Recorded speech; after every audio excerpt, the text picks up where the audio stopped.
కొట్టుకున్నాయిగా సాయంకాలం వచ్చేప్పుడు తెస్తాను. అలాగే. సరే చిన్నాళ్ళిద్దరు టైంకి స్కూల్కి వెళ్ళారా? వెళ్ళారు. ఆ గోపిగడికి స్కూల్ దూరం అయిందంట్రా. రోజు నడవలేకపోతున్నాను, కాళ్ళు లాగుతున్నాయి అంటున్నాడు.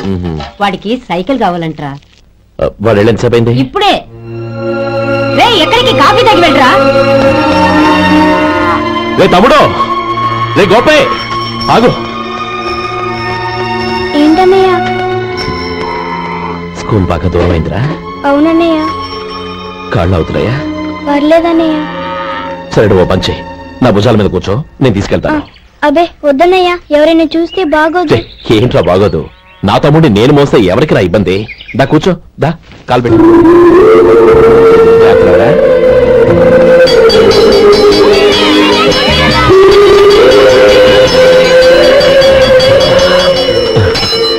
చూసావా, స్కూల్ కరెక్ట్ టైంకి వచ్చేసాం. అవును, థ్యాంక్స్ అన్నయ్య. తమ్ముడు, డబ్బు చేతికి అందుకని సైకిల్ కొనిస్తానే. అలాగే అన్నయ్య. టాటా అన్నయ్య. టాటా.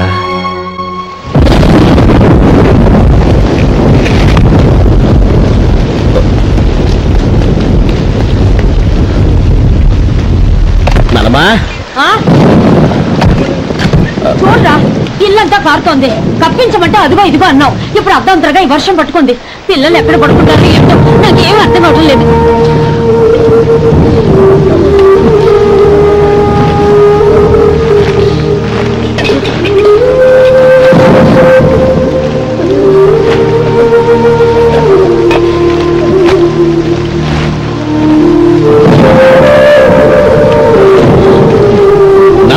కింద తుడిచి పిల్లలకి పక్క.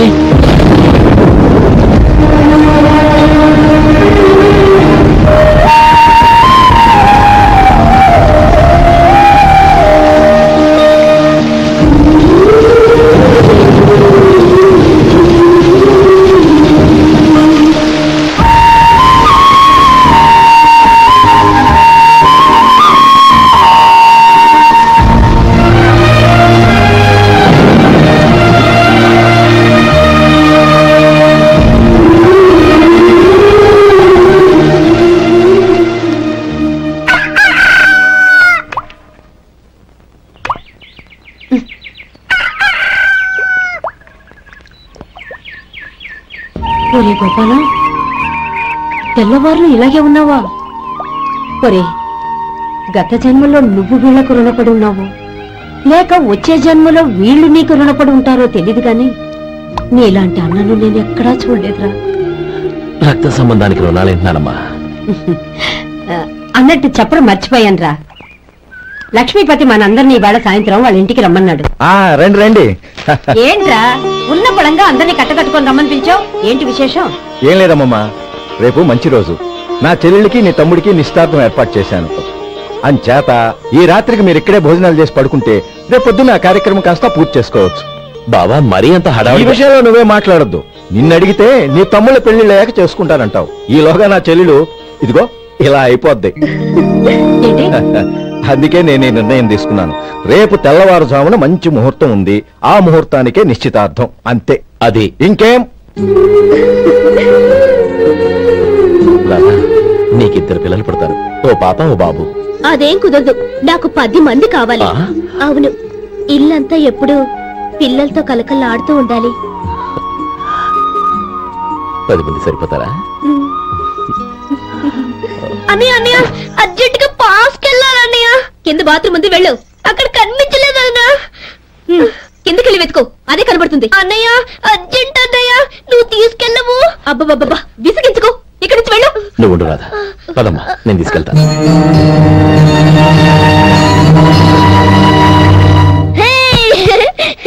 ఎంత మెత్తగా ఉందో, చాలా బాగుంది. భలే బాగుందన్నయ్య. హాయ్.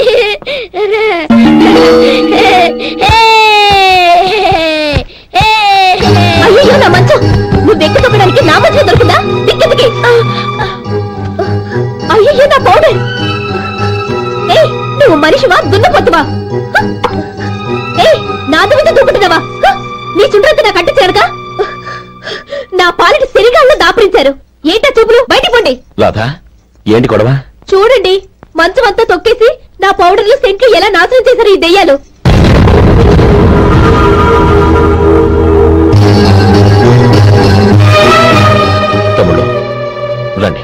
బయటికి వెళ్ళి ఆడుకుందరు గాని.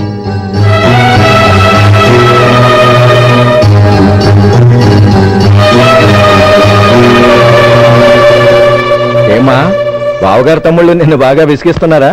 విసిగించడం కాదన్నయ్య, ప్రాణాలు తీసేస్తున్నారు. పెళ్ళయి నేను ఆ ఇంట్లో కాలు పెట్టక ముందు రోజే ఆ దరిద్రుల్ని హాస్టల్లో చేర్పించేయాలి.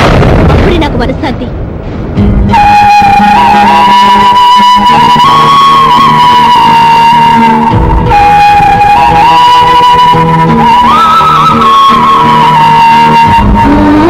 పెళ్ళయి నేను ఆ ఇంట్లో కాలు పెట్టక ముందు రోజే ఆ దరిద్రుల్ని హాస్టల్లో చేర్పించేయాలి.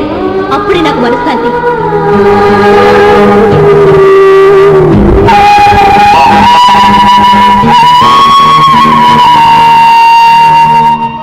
అది ఇలా ఇవ్వండి బాబు.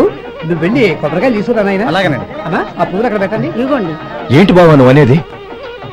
అవును బావా, నాకు ఈ పెళ్లి సరిపడతాం. నీ చెల్లెలకి వేరే సంబంధం చూసుకో. నీకేమన్నా మతిపోయిందా? ఏం మాట్లాడుతున్నావో తెలిసే మాట్లాడుతున్నావా? అయినా నా చెల్లికి వచ్చిన లోటేంటి?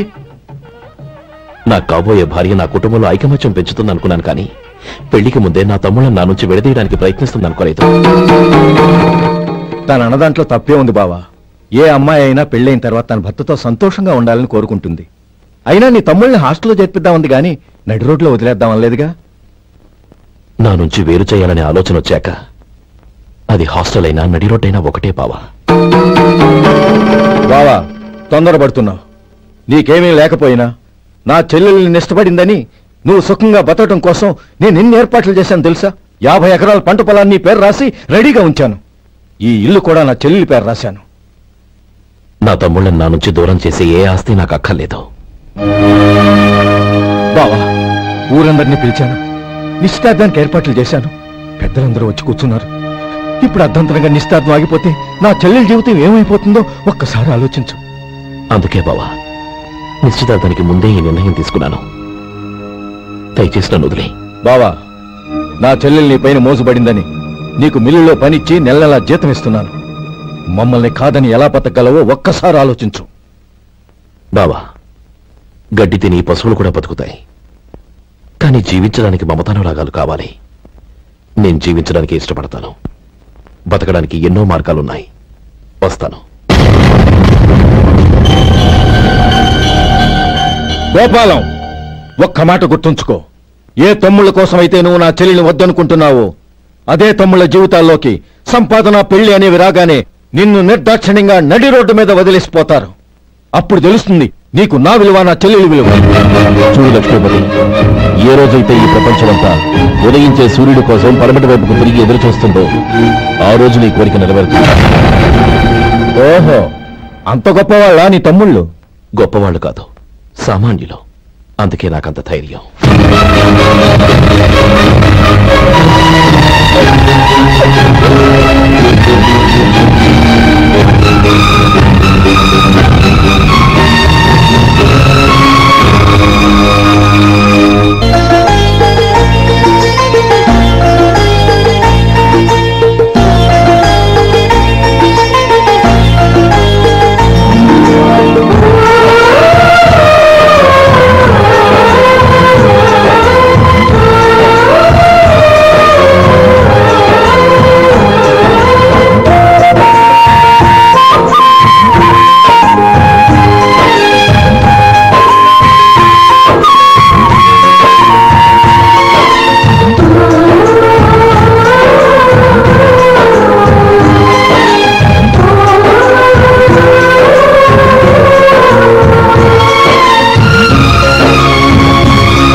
చాలా చిన్నదండి, 3 చొక్కాలే అవుతాయి.